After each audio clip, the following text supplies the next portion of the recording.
Hi, and welcome to Chamber Chat. I'm Danielle McFadden, president of the Greater Lowell Chamber of Commerce. This Inside Lowell podcast is coming to you from the WellPoint Studios. WellPoint, the only health plan offering health care benefits exclusively to Massachusetts GIC members. At WellPoint, your whole health is their whole point. And our other wonderful sponsors here at Inside Lowell, Washington Savings Bank, banking that feels like home. Make the switch now to Washington Savings Bank. TMI Properties, quality and value at every price point. Find your perfect space with TMI. Mahoney Oil, providing warmth and protection to generations of families since 1925. You heard it right, 100 years. Greater Lowell Community Foundation, improving quality of life in Greater Lowell through impactful strategic philanthropy. Francis E. Prevention Insurance, the agency Greater Lowell has counted on since 1982. Real Estate Ray Booten, licensed real estate agent and appraiser in Massachusetts and New Hampshire. And by the Massachusetts Pirates, bringing the action and excitement of arena football to the Mill City. Well, enough about this. I am so excited to have our guest on with us today. I have Jenece Upton. She is going to be at the Merrimack Repertory Theater for Last Day at Emerson's Bar and Grill. Lady Day. Lady Day. I'm sorry. Oh, my goodness. Lady Day at Emerson's Bar and Grill. I'm so excited. You're going to be playing Billie Holiday at the Merrimack Rep. How are you? I'm good. I'm glad to be here. Thank you so much for having me. And very excited to be in Lowell and working with the awesome team at Merrimack. I'm looking over because the awesome team's over to our side, outside of the shot. I'm glad you're on your A game today, correcting me by Lady Day. Oh, no worries. But you are a Chicago-based actress and singer. Yes. And you enjoy telling compelling and meaningful stories, both on stage and on screen and on podcasts. Yes, correct. So Billie Holiday had such a distinctive voice, presence, and emotional depth. How do you prepare to step into her shoes, both vocally, emotionally, to bring authenticity to your performance?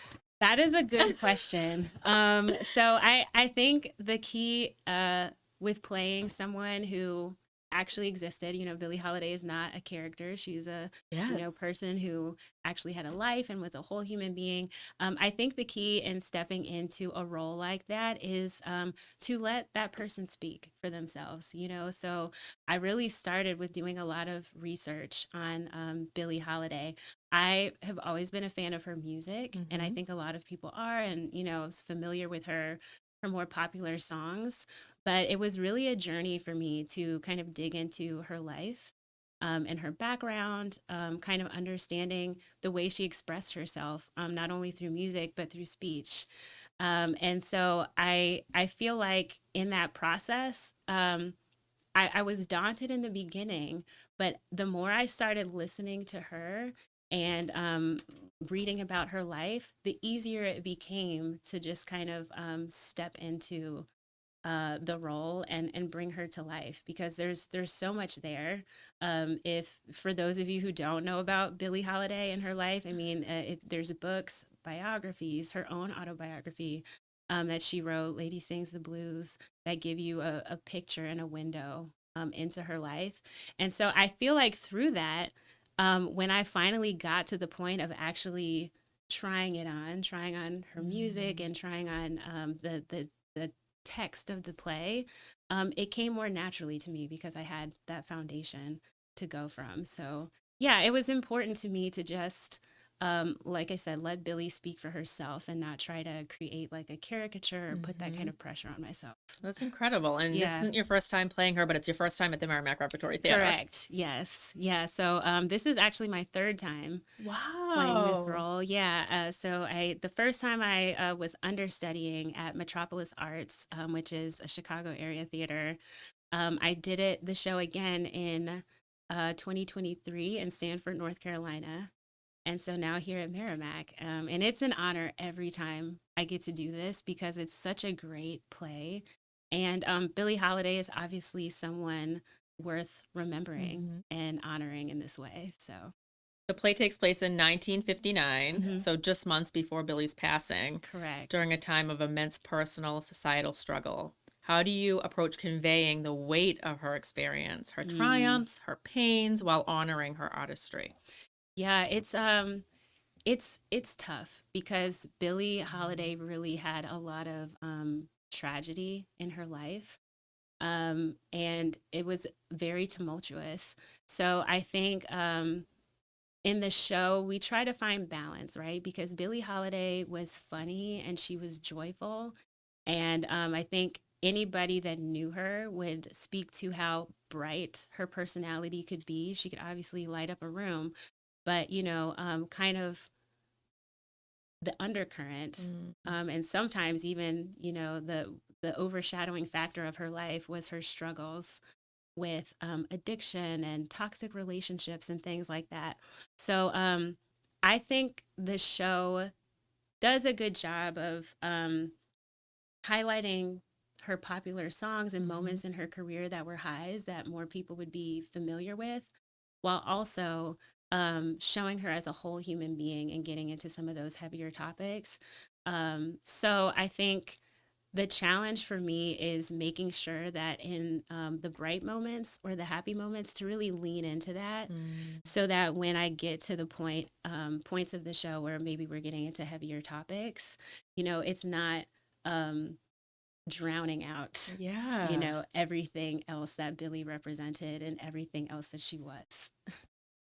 The music in the show, you've mentioned that, it isn't just entertainment. It tells Billie's story. Yeah. Is there a particular song in the performance that resonates with you the most, and what does it reveal about her state of mind in that moment?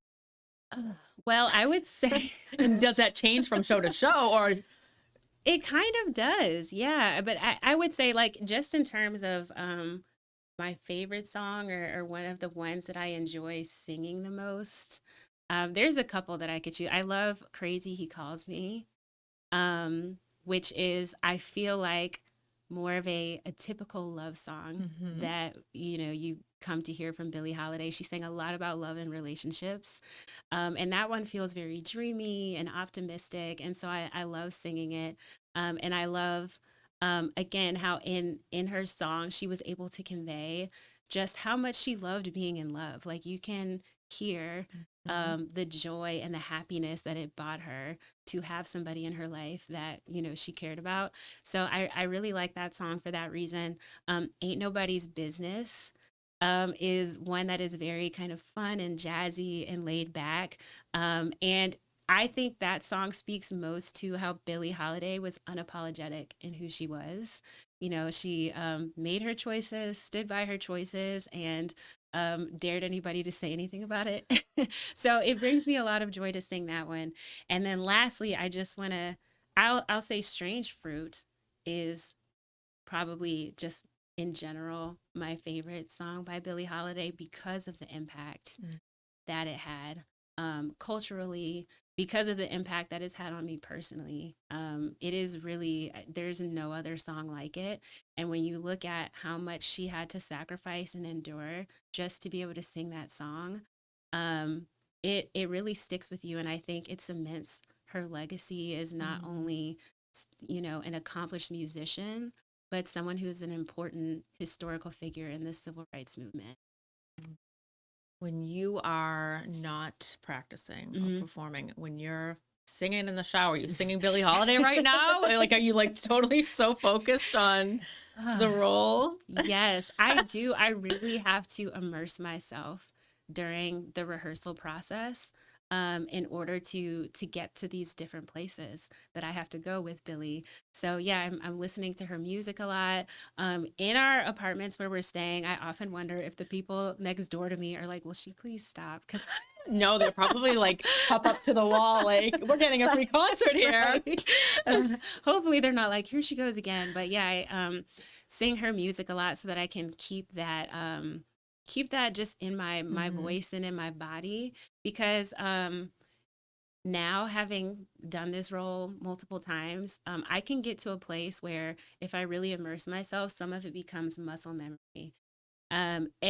Billie, I think one of the great things about her is she did a lot of really complex things with her voice, but she makes it sound easy.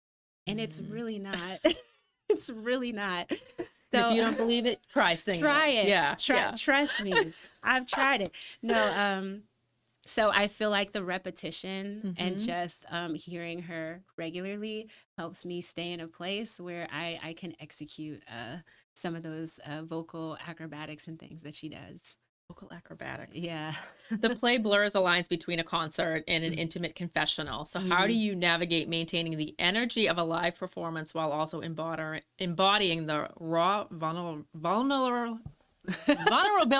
Good thing I'm not the one performing of Billie's final days. Yeah, that's a good question. The show really does take a lot of energy because, again, there's a lot of moments where you have to stay up. Like Billie was Mm. extremely charismatic. And so, yes, in doing her songs and in the moments where she's kind of talking about her life or her experiences, she was a very animated, Mm-hmm. and so I feel like I really have to just put myself in Emerson's Bar and Grill. Like I think the only way to capture the excitement, the energy, but then also the intimacy that she had in those confessional moments is I really have to picture the audience at this little club. And that's Mm-hmm. the cool thing about coming to see the play. If you come to see the play, you become like another character in the show, with me, I with love Billie, that. because that's really how I keep myself there. It's like I'm really um, telling the story. Yeah. You are my listener. It's not like other plays where you're having dialogue with another person on Mm-hmm. stage. I'm having dialogue with you. So I think that's what helps to achieve the intimacy in those confessional moments is when the audience is really with you and you can tell that they're with you and they're engaged and they're listening. All of that really feeds the environment because the show I feel like is quite immersive. Yeah. Oh, that's amazing. I Mhm. can picture being there, just Yeah. by the description. Lady Day at Emerson's Bar and Grill creates an intimate atmosphere, almost as if the audience is part of the scene. What impact do you hope this closeness has on the audience's understanding of Billie Holiday, both as a musician and as a...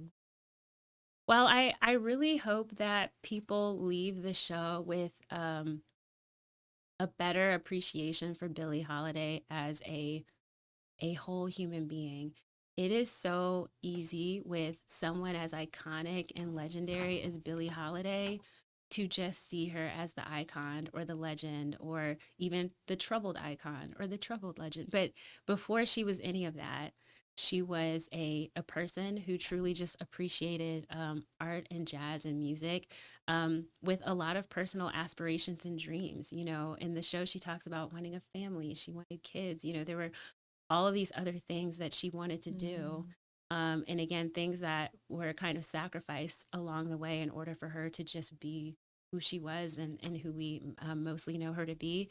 So I hope the intimacy, the closeness, and some of the things that people will hear during the show, which might be new information for them, will encourage them to appreciate, you know, how big she was, not just on the stage, but off the Yeah. stage as well. I mean, she truly is an inspiration when you look at how much she accomplished in a relatively short life.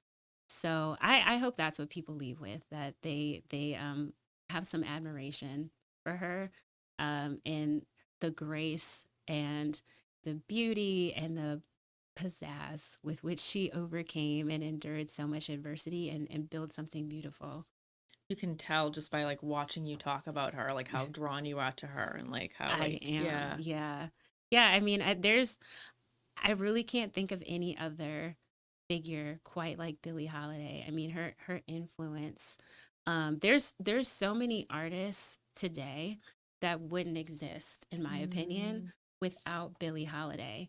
And then again, when you look at just where we are socially, and you look at her contributions to the civil rights movement, which was a huge moment in Mm-hmm. American history, she contributed to that too.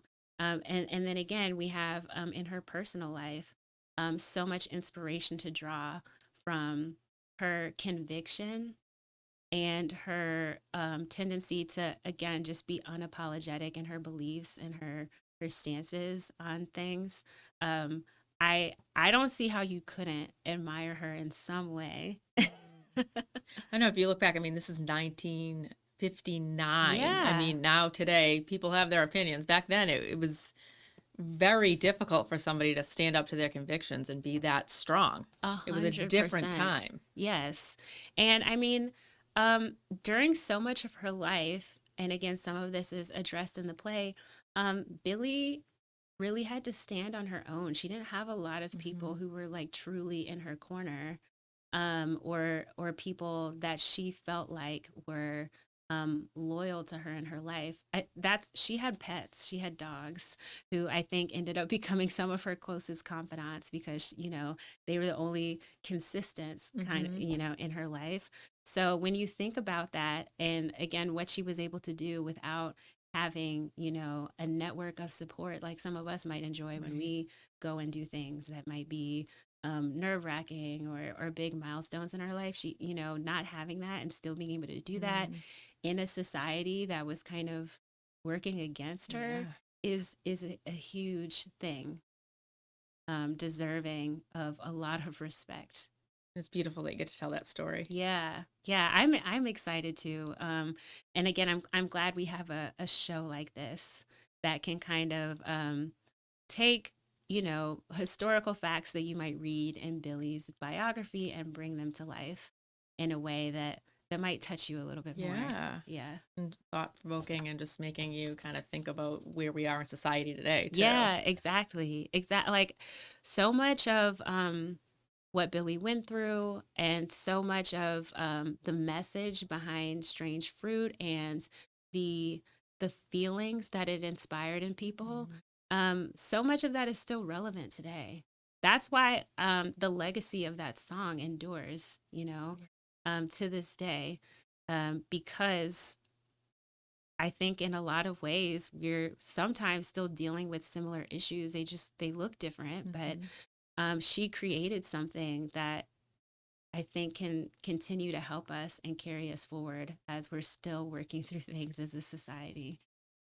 So you're practicing right now, but the show is, you can go watch the show starting next week. Yeah, next Yeah. week. So our first preview is on February 5th, and then we open officially on February 8th.